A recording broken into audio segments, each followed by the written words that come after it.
आज हमारे साथ हैं कर्नल कौशल कश्यप, जो कि एक आर्मी के रिटायर्ड वेटरन हैं। और आज रिपब्लिक डे के इस मौके पे मुझे लगा कि there is no better option than to interact and have the experience of colonel Kashyap right now. Colonel Kashyap, very good morning and a very happy Republic Day. Thank you so much, Arpit. Wish you to a very happy Republic Day, and I'm indeed honored to be part of your show. Thank you. Thank you so much. And हमेशा से मेरा एक मन था कि army veteran से मैं बात करूं उनके एक्सपीरियंसेस के बारे में, क्योंकि मैं ऑडियंस को बता देता हूं, जैसे मेरी भी जो स्कूलिंग रही इट वाज फ्रॉम सैनिक स्कूल कुंजपुरा।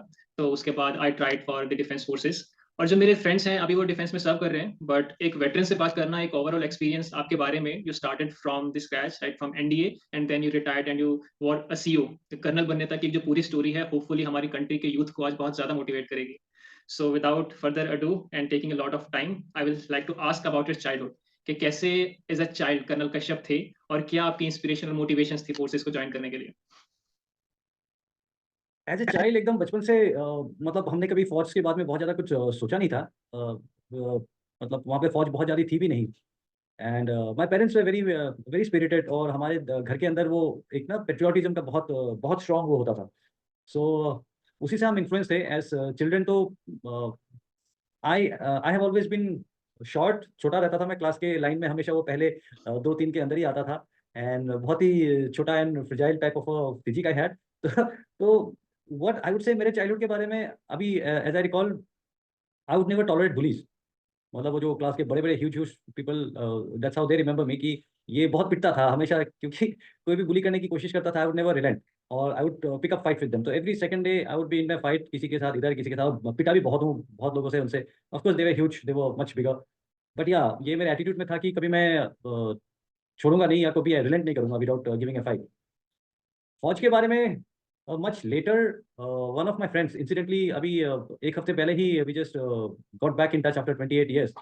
सो सिद्धार्थ दास करके, it was he was the first one जिसने, we very good friends, family friends, and उसने ये टॉपिक रेज किया कि नेशनल डिफेंस एकेडमी एक होता है और बहुत अच्छा होता है, तो and it sounded very interesting.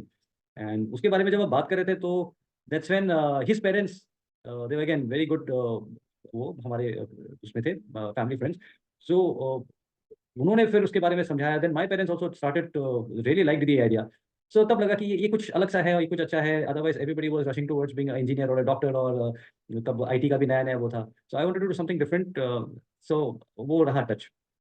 Okay. And जैसे आपने बताया कि बहुत ज्यादा आर्मी तो वहां पर नहीं थी, तो फिर भी कोई आपका ऐसा एक इंटरेक्शन रहा हो, कोई ऐसा फर्स्ट थॉट आर्मी ज्वाइन करने के बारे में कि आपके दिमाग में आया हो किसी फोर्सेस के वेटरन को देख के या सर्विंग पर्सनल को देख के। हमारे वहाँ पे there was a camp, there was a huge army camp, and my father was very good friends with the officers serving there वहाँ पे। And we would often go there and we would be invited वहाँ के parties वगैरह में। तो जो वहाँ के फर्स्ट टाइम एज चिल्ड्रन, हमें वहाँ बारबेक्यू बहुत पसंद आता था, and they would have barbecue the पूरे पार्टी में, लाइक न्यू ईयर वगैरह हम हमेशा वहाँ सेलिब्रेट करते थे। So that was a good वो। बट सबसे ज़्यादा मेमोरेबल अगर मैं आज आर्मी के, it was one of the incidents, we were going to a place एकदम पहली बार, एंड उस समय रास्ते अच्छे नहीं थे। My father was getting posted to one of the towns, Bomdila करके, अरुणाचल में। हम वहाँ जा रहे थे पहली बार, एंड रात हो गई थी, एंड वहाँ पे जाके हमारे we had a vehicle breakdown, okay. And it was nowhere, मतलब कोई पास में नहीं, रात का समय, and no one passing through. हम दो बच्चे and my parents. So my father stayed back, he sent my mother और हम दोनों बच्चों के साथ में, कि आगे जाकर के देखो कुछ है क्या। तो we would have walked about 2-3 kilometres, और वहाँ पे एक आर्मी कैंप मिला था। And they did not know us, कुछ नहीं, we just requested them, and the kind of help उन्होंने जो किया, साथ साथ मतलब दे हमारे व्हीकल टो करके लेके आए। रात को हमें अपने पास अच्छे से कैंप में रखा, एंड फिर जिस हिसाब से उन्होंने अगले दिन हमारे व्हीकल को भी टो करवा करके शहर तक, which should be at least 2-3 hours away, और फिर हमें भी घर तक पहुंचाया था, मतलब। एंड द ऑफिसर्स जिस हिसाब से उन्होंने कंडक्ट किया था अपने आप को, they look after us, it was very nice and it was very टची। मतलब तब पहले पहले एहसास में बहुत अच्छा लगा था कि हाँ, army is something very good, they are not like very, हमें बहुत ज़्यादा उससे पहले आइडिया भी नहीं था। या ओके, सो कैन वी से कि जो कर्नल कश्यप स्कूल में छोटे से हाइट के जो बुली होते थे उनको बिल्कुल बर्दाश्त नहीं करते थे, तो जो उनका एक बेसिक नेचर था उसको इस इंसिडेंट ने एक डायरेक्शन दी, एक फ्रेम किया राइट डायरेक्शन में। एंड फाइनली हम जो आप आज की डेट में हैं यहाँ पे इतने अकम्प्लिश्ड पर्सन उनको देख पा रहे हैं because of that particular thing. या आई थिंक वो मेरे नेचर में था, और वो मैं चाहता हूँ सबके पास होना चाहिए। Never get bullied, never take anything. मार खाते हैं कोई बात नहीं, मार खाना बुरा नहीं लगना चाहिए, नहीं, it is all physical hardship, but जो मेंटल ईगो है, जो अपने लिए सेल्फ रिस्पेक्ट है, वो हमें कभी नहीं छोड़ना चाहिए। ग्रेट। तो जब आप ऐसे बच्चों के साथ अपना एक स्टैंस रखते थे सामने से, तो कभी कमांडो वाली फ़ील आती थी बचपन से ही कि हाँ, बस अपनों को कमांडो बनना है, या फिर कि हाँ, ठीक है एनडीए है जाएँगे और उसके बाद देखते हैं कि किस टाइप की अपॉर्च्युनिटीज़ मेरे को मिलती है वहाँ पे? नहीं, नहीं, उस समय कमांडो अगर मैं किसी को बोलता मैं कमांडो बनूँगा, कोई मानता भी नहीं। करेक्ट। या जैसे आपने अपना फिज़िकल उस समय डिस्क्रिप्शन के मेरे दिया। जो friends no I will tell you another incident this was much later हम यहाँ पे दिल्ली में एक स्कूल में रहते थे and my brother was a hero. हम एक साथ एक ही and he was well built and he was a start and he has that natural leadership skills तो सब उसके पीछे होते थे एंड हमारा एक प्रोग्राम बना कि हम मूवी देखने के लिए जाएँगे। स्पेशलिस्ट मूवी तब नई-नई यहाँ पे प्रिया हॉल में लगी थी एंड हमारा प्लान बना कि हम हॉस्टल से there was a huge boundary wall top के हम जाएँगे रात को and we will go and watch that movie. तो हॉस्टल में हम 12-13 लोग थे, बहुत अच्छा प्लानिंग वगैरह हुआ एंड देन हमारे मेरे क्लासमेट्स वो दे केम एंड बोला कि यार पता है my brother was the leader, तो यार कपिल ऐसा करते हैं कि कौशल को लेके नहीं जाएँगे, कौशल चढ़ नहीं पाएगा, वो बाउंड्री वॉल बहुत ऊँचा है, वो कैसे चढ़ेगा, वो तो छोटा-सा है ना, वो पहुँच नहीं पाएगा। तो मेरा भाई जानता था मुझे, तो उसने बोला कोई बात नहीं ट्राई कर लेंगे, नहीं होगा तो वापस भेज देंगे। And you will not believe it जब हम पहुँचे वो बाउंड्री वॉल के ऊपर पास में, not one guy could climb. I was the one I jumped मैंने ऊपर जाके पकड़ा, आई सेट ऑन इट और एक-एक करके सारे 13-14 जो थे सबको मैंने क्रॉस कराया। तो it was like that I was fit but हाँ, विजिबली आई वाज़न्ट दैट वो कि लगूँ कि I can give a good fight. So we can say that was a practical life scenario where you appeared for the task of the SSB. अब मुझे इससे आपकी बातों से एसएसबी का याद आ रहा है कि वो जैसे ग्रुप टास्क वहाँ पर होते हैं, तो half group task, full group task students करते हैं ग्रुप बना के, कुछ लोग नहीं कर पा रहे हैं, कुछ करते हैं, मोटिवेट करते हैं उनको। तो this brings me to another question कि कैसे आप एनडीए में गए? Your journey to get into the NDA, आपके एसएसबी के एक्सपीरियंसेस, उसके बारे में थोड़ा-सा हाइलाइट कीजिए। SSB was very interesting. In fact SSB से पहले एसएसबी जैसे सबको तो पता ही है चैनल में भी आपके लोगों को पता होगा 1 out of 10 guys get selected. Right. नहीं काफ़ी वो होता है एंड हमने तो एग्ज़ाम दे करके वी वर समवेयर कहीं कॉर्नर में असम के we had gone for a marriage party वहाँ सडनली इन्फॉर्मेशन आई कि आपको एसएसबी जाना है अगले 3-4 दिन के अंदर and it was in Bangalore. तो आई रियली डाउटेड कि बैंगलोर मतलब आई हैड टू फ्लाई करके आपको पहले तो you have to come to Delhi pick up your documents और डॉक्यूमेंट्स लेकर के फिर you have to fly to and it was coming about 12,000 cost. उस टाइम पे 90s में इट वाज़ ह्यूज। तो मैंने पहले को बोला क्या आप सीरियसली भेजना चाहते हो? बोला कि नथिंग डूइंग यार, आर्मी के लिए आया है एंड इससे बेहतर कुछ हो नहीं सकता। जो भी मनी चाहिए we will give, you don't worry. So I then I called up मेरे जो एसएसबी के कोचिंग मैंने लिया था, colonel major Ramesh Kaushik sir, he was running Garima academy and उनसे मैंने कोचिंग ली थी, तो उन्होंने बताया कि नहीं कश्यप आप सोचो ही मत दोबारा, you must go, you will get selected, I am telling you. तो दैट वाज़ प्रीटी रीअश्योरिंग क्योंकि उनको पता था एंड हमारे गुरु थे, उन्होंने पूरी ट्रेनिंग चलाई थी। तो मुझे लगा चलो सर भी कह रहे हैं तो आई एम होपफुल कि शायद हो जाना चाहिए। सो आई वेंट देयर एंड वहाँ जाकर तो पूरा मेला है। नहीं, जो भी गया है वहाँ पे मतलब हर कोई अपना बेस्ट फुट फॉरवर्ड करने की कोशिश कर रहा है, हर हर चीज़ में जैसे कि ग्रुप डिस्कशन में बात करने का मौका ही मिलता नहीं था। इससे पहले कि आप कुछ बोलो तो 3 लोग एकदम वो कर रहे हैं, तो मुझे सीरियसली डाउट हुआ पहले तो कि मैं क्या ये एसएसबी सिलेक्ट होऊँगा, नहीं होऊँगा? इतने लोग हैं वहाँ पे स्पेशली और लोग 2 सेकंड टाइम, थर्ड टाइम आ रहे थे। दे वर गुड मतलब अच्छे थे एंड उनको इतना नॉलेज था, वो हर चीज़ में गाइड भी कर रहे थे और वो आपको फिर आपसे पूछते हैं कि इस ये पढ़ा क्या, वो पढ़ा क्या? ये फटाफट पढ़ ले, ये किताब पढ़ ले। और मैं तो I was kind of lost कि यार ये भी पढ़ना था उस समय और आर्मी के बारे में नॉलेज भी उस ज़्यादा से नहीं कि कौन से टैंक आ रहे हैं, कौन से फ्रिगेट आ रहे हैं, कौन से मैं नेवी के लिए ऑप्ट कर रहा था तब। तो मुझे मतलब काफ़ी डाउट था कि शायद मैं सिलेक्ट होऊँगा, नहीं होऊँगा। But there is a half group task जो आप अभी जो आप बता रहे थे, तो जिसमें जिनको पता नहीं है उनके लिए मैं बताता हूँ कि 2 लाइन खींची जाती है। वो 2 लाइन के बीच में आप कदम नहीं रख सकते और बीच में कुछ-कुछ ऑब्स्टिकल्स होते हैं, उनका सहारा लेते हुए आपको कुछ टूल्स मिलते हैं, जैसा फट्टा, रस्सी और कोई सीढ़ी या कुछ जो मुझे अभी एग्ज़ैक्टली ध्यान नहीं आ रहा, काफ़ी पुरानी बात है। तो उनकी मदद से आपको क्रॉस करना होता है। तो जो टास्क हमें मिला था उसमें 2 क्लियर अलग-अलग रास्ते थे। एक रास्ता ऐसा था कि पहला स्टेप और लेट्स से 3 स्टेप में गए, पहला दूसरा आसान-आसान है, एकदम ठक से दिख रहा है और तीसरा वाला स्टेप वाज़ लाइक नो गो, वहाँ कुछ अब जाने का वो ही नहीं है। और दूसरा वाला जो एक्सेस जो दिख रहा था ऑब्वियसली उसपे पहले वाला स्टेप ही आपको समझ में नहीं आ रहा था, बट उसके आगे जो था वो मतलब क्लियर था। अब जैसे ही इंस्ट्रक्टर ने बोला ओके टाइम स्टार्ट्स, तो अपने जो लोग थे वो सबने किसी ने फट्टा उठाया, रस्सी उठाया और दौड़ मारा सीधा आगे, मतलब पहला दूसरा स्टेप आगे करके वहाँ जाके सोच रहे हैं अब क्या करें? और मैं अकेला पीछे खड़ा होकर के कि यार क्या हो गया ये? फिर सोचा यार then something struck me because आप अंदर हैं, आपको पता नहीं चल रहा है, मैं बाहर से देख रहा था, दिमाग लगाने की कोशिश कर रहा था एंड इट स्ट्रक मी कि ये दिस इज़ अ ट्रैप। वो आपको गलत लीड करने के लिए है ताकि आप पहला आसान स्टेप देखते ही सीधा आगे चले गए। सो आई कॉल्ड देम बैक, मैंने उनको बोला कि सुनिए, ऐसा नहीं है, आप अगर ये वाला ट्राई करेंगे, पहला स्टेप है, उसके लिए ऐसे हम कुछ कर सकते हैं, और इसके आगे तो बिल्कुल हाईवे है। वो पूरे के पूरे सब everybody came back from there, और यहाँ जैसे मैंने बताया वो करके वो आगे पहुंचे। सो आई थिंक इस ये जैसे सक्सेस हो गया ना, मेरे को लगा कि भैया कश्यप आप सिलेक्ट हो गए हैं, क्योंकि और कुछ होना हो। जो एसएसबी एस्पिरेंट्स हैं, मैं उनके लिए ये बताना चाहता हूँ, आपका अगर ऑफिसर के लिए आपके टेस्टिंग है, आपका एक तो एटीट्यूड कि आप गलत या ज़्यादा नेगेटिव तो नहीं है, और सेकंड ये जो मैंने बताया, जो मेरे को सडनली दिख गया था, मतलब मैं अपने बहुत ज़्यादा तारीफ नहीं करना चाहता हूँ, but it is just something that I saw, जो मुझे दिख गया था, ये एक स्किल आई थिंक रिक्वायर्ड है, कि आप पीछे से प्रॉब्लम का सोल्यूशन ढूंढें। आप जंप मारने के बाद में कैसे निकलूँ मैं, वो ढूंढने से पहले आप पीछे से पहले दिमाग लगाएं, और स्पेशली ऑफिसर्स कैडर के लिए यह है कि आपका दिमाग इंपॉर्टेंट होना है, आपको सोच आपकी इंपॉर्टेंट होनी है, ताकि आप ऑपरेशन उस हिसाब से प्लान कर सके, आपके हर एक्शन उस हिसाब से प्लान कर सके। तो सबके लिए ये एडवाइस है कि आप पीछे बैठ करके पहले देखिए, तसल्ली से चीज़ें समझिए और उसका सोल्यूशन ढूंढने की कोशिश कीजिए। बहुत लोग वो मतलब सामान उठा करके कि एकदम इनिशिएटिव के लिए मैं ऐसे ऐसे कर, उससे ज़्यादा इंपॉर्टेंट है आप कुछ भी बोलने या कुछ भी करने से पहले सोचें, तो ज़्यादा इंपॉर्टेंट, ज़्यादा शायद आपको बेनिफिट होगा। तो ये था मेरा एसएसबी वाला, जिससे I really got pretty convinced कि मैं शायद सिलेक्ट हो जाऊंगा। फिर interview was good of course, I think my presentation must have been okay जब मैं सिलेक्ट हो गया तो, बट नॉलेज बहुत ज़्यादा थी नहीं, बट इतना मैं समझ सकता हूँ कि शायद वो टॉलरेट करते हैं या वो एक्सेप्ट करते हैं कि कुछ चीज़ें नहीं पता, कोई बात नहीं। कुछ प्रैक्टिकल क्वेश्चंस उन्होंने पूछा था कि अगर आप स्कूल के लिए पिकनिक ऑर्गेनाइज कर रहे हैं तो आपके पास क्या होगा, तो वो आपका थॉट प्रोसेस की आप क्या अपने थॉट्स को स्ट्रीमलाइन करके एक तरीके से आप बोल पाते हैं कि आप डिटेल में सोच सकते हैं कि पिकनिक जाएंगे तो 1 2 3 4 15, ये 15 चीज़ें हैं, ये इसके लिए और 10 चीज़ें हैं, इसके लिए स्ट्रक्चर कर पाते हैं कि नहीं। ट्रेन में आग लग जाती है, आप ट्रेन में ट्रेवल कर रहे थे, तो आपके लिए क्या इंपॉर्टेंट है, तो आप क्या करोगे, तो ऐसे ऐसे सवाल थे। And I would only thank God कि सिलेक्ट हो गया पहली बार में। I mean, it's an achievement if someone gets selected in the very first attempt. So it's an achievement in itself. So what we can conclude from your end, I can conclude from your discussion is that कि पहली बात तो life में systematic approach होना बहुत जरूरी है. And you said कि my presentation must have been okay. I won't say that it was okay. It's actually very good. I can sense from your conversation that your presentation is actually very good. And the entire systematic way of depiction, obviously ये चीजें हमें आगे pay करती हैं.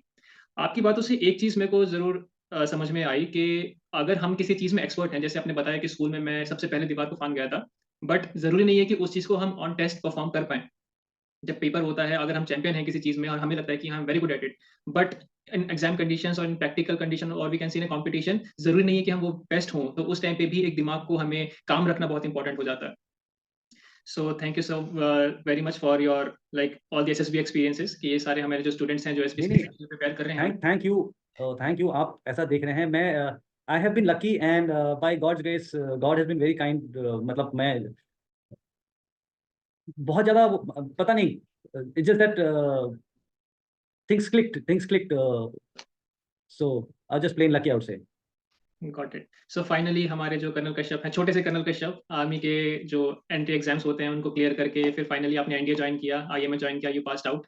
तो मुझे आपके बारे में सबसे ज्यादा फैसिनेटिंग है आपकी स्टेटमेंट लगती है, जब भी मैं आपके बारे में देखता हूँ, पढ़ता हूँ, थोड़ा मैं पहले से आपके बारे में जानता था, तो आपने एक बात कही थी कि ओनली फूल्स फाइट फेयर। ये आपकी एक बड़े ही फेमस कोट है जो अब बिल्कुल आपके नाम पे हो चुका है। इसके बारे में मैं थोड़ा-सा जानना चाहता हूँ कि एग्ज़ैक्टली आप इससे क्या समझते हैं? और जितना मैं इससे समझ पा रहा हूँ, कहीं न कहीं आप एक महाभारत और की जो एक स्टेटमेंट थी, कहते हैं कि everything is fair in love and war, तो कितना ज़्यादा आप उस चीज़ से कोरिलेट कर पाते हैं?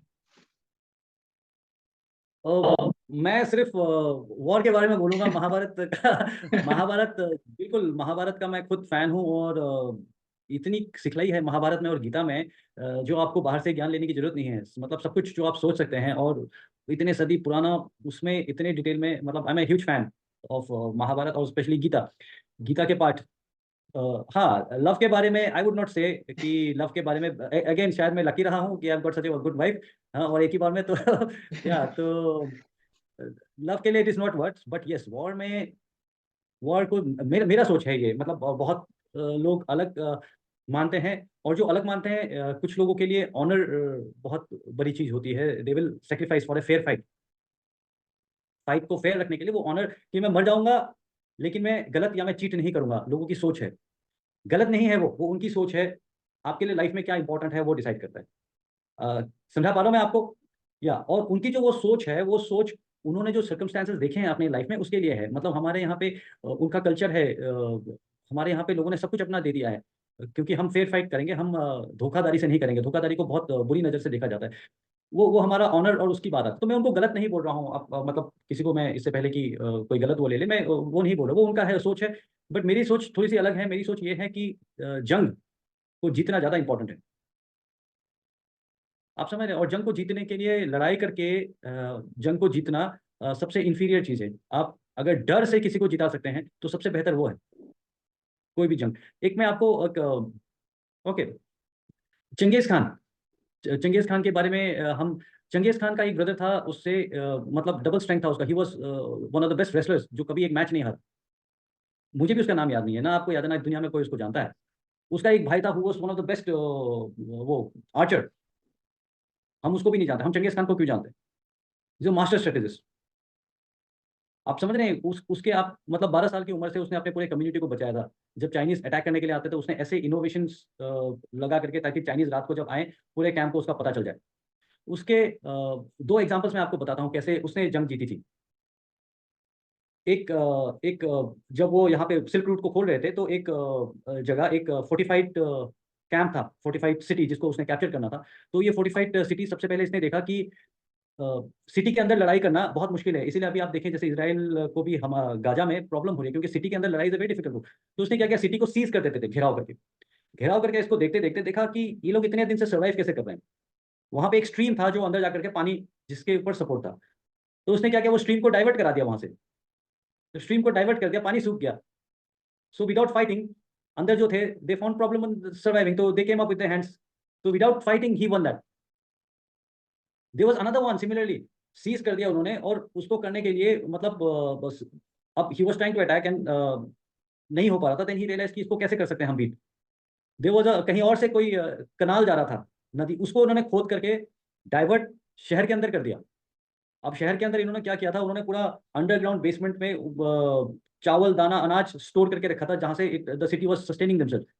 तो जब वहां पूरा पानी आ गया, पूरा बर्बाद हो गया। They again had to, so killing in mass, इतने लोगों को मारना, that was a fear factor that वो सेट करके, ताकि आप जहां जाएं आप बिना लड़ाई के आप जीत जाएं। तो I think that is the best वो। एक मैं आपको रियल लाइफ का एक छोटा सा और एग्जांपल देता हूँ, रियल लाइफ नहीं, जो मतलब मुझे बहुत इंटरेस्टिंग लगता है ये। तो ये जापान में एक पहले ये ऑनर वाला कल्चर होता था, ने स्वॉर्ड फाइटिंग का। तो एक बोट पे एक बुजुर्ग आदमी, he was one of the most famous मतलब sword fighters, very very good sword fighter. वो जा रहे थे और एक बोट के ऊपर, जापान में आइलैंड्स हैं, तो एक आइलैंड से दूसरे आइलैंड पे बोट पे फेरी कर रहे थे। और वहां पे एक योद्धा, एकदम बहुत युद्ध, बड़ा एक्साइटेड सा स्वॉर्ड लेके ना, सबको अपनी कहानियां सुना रहा था। एंड कहानियां सुना करके बाकी लोग बड़े मजे ले रहे थे और सब तालियां बजा रहे हैं। तो ये बुढ़ा अकेला साइड में बैठा था, कहता है, यार तुझे मेरी कहानियों से मजा नहीं आ रहा है, लगता है कि तुम अपने आप को बहुत अच्छा फाइटर समझते हो, आ जाओ फाइट करते हैं। तो बुढ़े ने बोला, यार छोड़ो यार, मुझे नहीं करना फाइट। नहीं नहीं नहीं, आओ अभी। अब in honour when I challenge you, you can't refuse. आप रिफ्यूज करें तो मतलब आपको, आप हार गए हो, ऑनर के ऊपर आ जाता है। तो काफी फोर्स करता है। तो कहता है कि चलो ठीक है, आपको अगर लड़ना है तो मैं एक मास्टर हूँ, जो बिना लड़े कैसे जीतना है उसका मैं मास्टर हूँ। तो कहता है, अच्छा दिखाओ मेरे को तेरा टेक्निक, आ जाओ लड़ाई करते हैं, यानी यू आर डेड। कहता है, ठीक है, मैं अपना टेक्निक दिखाने के लिए we will have to stop in a place, मैं आपको बोर्ड के ऊपर नहीं दिखा सकता हूँ। बोला ठीक है, पास में एक आइलैंड दिखा, बोला इस आइलैंड में चलो। जैसे आइलैंड में पहुंचते हैं, जंप मार करके जवान क्रॉस करता है और कहता है, आ जा अभी बताता हूँ मैं तेरे को, तू मैं मर गया, you are as good as dead. So ये क्या करता है, ये खड़ा होता है, this guy is already on the island. ये खड़ा होता है और अपना स्वॉर्ड साथ में रख देता है, और जो वो नहीं है बोटमैन, बोटमैन का जो चप्पू, चप्पू को लेता है, बोलता है कि मुझे इसके लिए वो नहीं चप्पू चाहिए करके, चप्पू लेकर के जो बैंक है उसको पुश करता है और बोट को लेकर के चले जाता है। एंड ये जो फाइटर था वो अकेला उस आइलैंड में फंस जाता है। मैं आपको समझा पा रहा हूँ? एग्जैक्टली, समझ रहा हूँ विदाउट आपको। Fighting you have one. आपने उसको वहीं पे आइलैंड के ऊपर छोड़ करके आप बोट लेकर के आ गए हैं। सो दिमाग लगा करके you can fight your battles. But या ये मैं जब बोलता हूँ तो मैं समझ ये पाता हूँ कि never cheat in exams. I have never cheated in my exams. Exam में चीट करना मतलब आप अपने से चीट कर रहे हैं, आप अपने देश के साथ चीट कर रहे हैं। ठीक है, तो वो बहुत गलत हो जाएगा। आप अपने खुद को चीट नहीं करना है, खुद को पता होना है। दिस इज अ स्ट्रैटेजी, जब आप स्पेशली जब आप कॉम्बैट में हैं, जब आप लड़ाई में हैं, तब यू हैव टू प्ले आपके दुश्मन के माइंड में। Got it. So what I can perceive from your personality is that you are more of a kind of a practical person. कि चीजें practical होनी चाहिए. Victory is more important. And at the same time आपके मन में एक वो sense of morality भी है कि वो one size fit all approach नहीं होनी चाहिए, कि अगर मैंने कह दिया कि to fight like only fools fight fair, जो ये statement है, this is applicable to certain aspects, not for the exams or not in real life or in personal relationships. Not in sports, not in nowhere else, it is सिर्फ combat. जब और क्योंकि हमारे life सिर्फ combat का ही रहा है, मतलब if I look back 20 years सिर्फ वही सोचा है, वही किया है, तो इसीलिए मेरे, बट ये अगर बाहर कोई और इसको अपनाना, और वो तो लड़ाई कर नहीं रहा है, वो अगर अपने लाइफ का कैप्शन बना ले फूल्स फाइट फेयर, तो मुझे बहुत बुरा लगेगा कि नहीं नहीं, that is not the way to be. आप स्पोर्ट्स में, आप गेम्स में, आप लाइफ में, you you can't do that. नहीं, आप मत कीजिए लाइफ में चीटिंग, बच्चों को चीटिंग, नहीं नहीं नहीं। आप सिर्फ जब जान के ऊपर बात आती है, जब आपको मेन लड़ाई कर रहे हो, आप इंटरवेंशन ऑपरेशन कर रहे हो, अंदर मिलिटेंट है, आप उसको जाकर के आपने उसको मारा है, आप वैसे ही जाओगे जैसे वो चाहता है आप उसके साथ लड़ाई करें, तो आप मरोगे ना। वो ऊपर बैठा हुआ है, वहां से आप एक्सपेक्ट करता है कि आप यहाँ से आकर के मारेंगे, आप वही चीज करते हो, तो तो गलत है। तो you not fighting the mind. तो मेरा वो है, मैं सिर्फ कॉम्बैट की बात करूँ, मैं no way I would like to say कि आप रियल लाइफ में, या आप एज आई सेड कि एग्जाम्स में या कॉम्पिटिशन्स में या लव के लिए या ये सब के लिए, नहीं नहीं नहीं, आई वुड नॉट। इनफैक्ट जो आपने गीता का बताया था, गीता में कितने अच्छे एग्जांपल्स हैं, मतलब it it gives me lot of strength. Gita में एक इंसिडेंट था जब द्रोणाचार्य को मारते हैं, you would have heard of that. Dronacharya, या द्रोणाचार्य का बेटा अश्वत्थामा, तो his life was on Ashwatthama, and when it was rumour was spread to Dronacharya, Dronacharya को गलत बताया गया कि आपका बेटा मर गया है। द्रोणाचार्य मानने को नहीं तैयार था, बोला कि नहीं, मैं मान नहीं सकता। तो उसने बोला, अच्छा अगर युधिष्ठिर मेरे को बोलेगा कि द्रोणाचार्य मर गया है, सिर्फ मैं तब मानूंगा। और युधिष्ठिर, आप सबको पता है, युधिष्ठिर झूठ नहीं बोल सकता था, वो धर्मगुरु था। एग्जैक्टली। बट युधिष्ठिर ने भी इस केस में ट्विस्ट करके बताया, he said something like Ashwatthama हता किंतु इति गजा। एक्चुअली अश्वत्थामा नाम का एक हाथी मर गया था। तो युधिष्ठिर कहता है कि अश्वत्थामा मर गया, और धीरे से बताता है कि लेकिन ये तो हाथी था, तो उसने झूठ भी नहीं बोला एक तरफ से, लेकिन वही चीज उसने फीड करा है द्रोणाचार्य को कि आपका बेटा मर गया है। And Dronacharya, that's how he lost. Same जब करण को मारा गया, ये तो आप को में से ज्यादा पता है, महाभारत में, एज आई एम टोल्ड, आप कुरुक्षेत्र से हैं, या एंड जी, आई तो वर्क इन आप तो कुरुक्षेत्र। इसमें मास्टर होंगे जी। एग्जैक्टली। तो करण एक रात पहले कुंती जी ने आकर के उनसे उनके कवच कुंडल लेकर के गए थे। मैं होता शायद कभी नहीं देता, बट करण के लिए ऑनर इंपॉर्टेंट था, उन्होंने दे दिया। एंड उसके बावजूद जब उनको मारा गया, वो ही हैड गॉट ऑफ, वो उतर करके रथ का वो कर रहे थे, and Arjun as per honour उसने बोला मैं नहीं मारूंगा। बट श्री कृष्ण उनको कहते हैं कि श्रीमान, ऐसे नहीं चलेगा, ये जंग है, जंग में आपको ये बहुत अच्छा मौका मिल रहा है, you go head and do it. And मैं वही कहने की कोशिश कर रहा हूँ कि जो आपको मौका मिलता है, जब it is not about playing fair, winning is important, लेकिन जंग में। या वेरी ट्रू। इस चीज को हमने एक डिफरेंट पर्सपेक्टिव से भी देख सकते हैं, जैसे आपने बताया ओके कि फेयर होना भी इंपॉर्टेंट है, बट अगर हम करण के पॉइंट ऑफ व्यू से सोचे, he acted fair, he acted in honour, and what happened with him was like it's in front of everybody. उन्होंने अगर वो प्रैक्टिकलिटी उस टाइम पे दिखा देते, जैसे कि आप इस टाइम पे बात कर रहे हैं कि हमें अपने एंड्स को देख के, मोटिव्स को देख के, अपने प्रिंसिपल्स को थोड़ा ट्वीक तो करना पड़ेगा। So this is what exactly happened with Karan, in my opinion, कि अगर वो अपने प्रिंसिपल्स को वहां पे ट्वीक कर देते तो शायद हिस्ट्री का कोर्स कुछ और हो सकता था, बट चलिए वो तो एक माइथोलॉजी है, तो उसके ऊपर तो। नहीं, मैं आपको दूसरी चीज बताता हूँ, आप क्योंकि करण मर गया, ये कहना कि करण हार गया गलत है। एग्जैक्टली। करण अपने तरफ से जीता है ना। या मरना is not always defeat, he has kept his honour, and wilfully उसने दिया है कि एग्जैक्टली नहीं। पॉइंट। मेरे लिए अगर, हाँ, जंग जीतना अगर मेरे लिए ज्यादा बड़ा जीत है, तो he would have done it, उसके लिए keeping his honour was a bigger victory.